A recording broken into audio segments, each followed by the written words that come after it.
Pooja plastic bottles fit every lifestyle, leak-proof, durable and made from 100% safe virgin plastic. Pooja plastic bottles. Sip smart, sip fresh. खबर इंदौर से है, जहां दो युवतियों के साथ रहने की जिद पर बवाल हो गया। सहेली के परिजनों पर घर में घुसकर मारपीट का आरोप लगा है। सड़क पर घसीट कर पीटने का आरोप है। सीसीटीवी में कैद हुई है पूरी वारदात। द्वारकापुरी पुलिस ने 4 आरोपियों पर दर्ज किया है केस। 5 साल से दोस्ती, साथ रहने की बात पर यह विवाद बढ़ा। दोनों लड़कियां पहले पुलिस कमिश्नर से सुरक्षा मांग चुकी थी। महिला थाने में काउंसलिंग हुई, अलग रहने की दी थी सलाह। आरोप है कि सहेली के लौटने से नाराज परिजनों ने हमला किया। आरोप यह लग रहा है एडिशनल डीसीपी ने मामले में जांच और कार्रवाई की बात कही है। ये बात पता है क्यों शुरू हुई है? ये बात इसलिए शुरू हुई है कि 2 लड़कियों के साथ रहने की जिद पर बवाल हुआ है। सहेली के परिजनों पर घर में घुसकर मारपीट का आरोप है। 2 लड़कियों के साथ रहने की जिद पर बवाल हुआ है।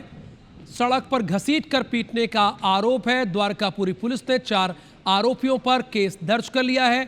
5 साल से दोस्ती, साथ रहने की बात पर विवाद बढ़ा, यानी कहा जा रहा था कि 5 साल से दोस्ती है और साथ रहने को लेकर ये पूरा विवाद बढ़ा है। जो जानकारी अभी मिल रही है, दोनों लड़कियां पहले पुलिस कमिश्नर से सुरक्षा अपनी मांग चुकी थीं।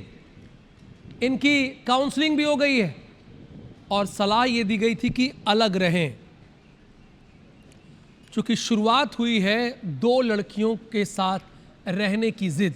अब निहारिका इस पूरी केस के बारे में आपको अपनी रिपोर्ट बताएंगे। निहारिका, बताइए हमारे दर्शकों को। बिल्कुल, देखिए 2 युवतियों की दोस्ती और उनके साथ रहने की जिद पिछले 5 सालों से परिजन झेल रहे थे। वो 5 साल जब बीते तो अब उनसे सहा नहीं गया, जिसके बाद उन्होंने खुद ही पूरा मामला अपने हाथों में लेते हुए मारपीट की घटना को अंजाम दिया। दरअसल सहेली के परिजनों के घर में घुसकर जो दूसरी सहेली के घर वाले थे उन्होंने मारपीट की। सड़क पर घसीट कर पीटने का भी आरोप है। सीसीटीवी कैमरे में ये पूरी वारदात भी कैद हुई है। द्वारकापुरी पुलिस ने 4 आरोपियों को इस पूरे मामले में केस दर्ज करते हुए गिरफ्तार किया है, जिनमें नितेश, उमेश, कृष्णा और नेहा के खिलाफ एफआईआर दर्ज की गई है। 5 साल से ये दोस्ती थी, साथ रहने की बात इनकी लगातार सामने आ रही थी, जिसके बाद ये विवाद बढ़ते गया। अभी हाल ही में ये दोनों सहेलियां वैष्णो देवी और मथुरा यात्रा के बाद जब घर लौटी थी, उसके बाद से एक दूसरे से अलग रहने को बिल्कुल भी तैयार नहीं थी। दोनों युवतियां पहले पुलिस कमिश्नर से भी अपनी सुरक्षा के लिए कई बार ये लोग मांग कर चुके हैं कि हमें सुरक्षा दे, हमें परिजनों से खतरा है। महिला थाने में इनकी काउंसलिंग हो चुकी थी। कल एक बार फिर से इनकी काउंसलिंग हुई और उसके बावजूद जो इनकी बात थी वो नहीं मानने के चलते परिजन ने फिर एक्शन लेते हुए उनके साथ मारपीट की। सहेली के लौटने से नाराज परिजनों ने इस पूरी घटना को अंजाम दिया।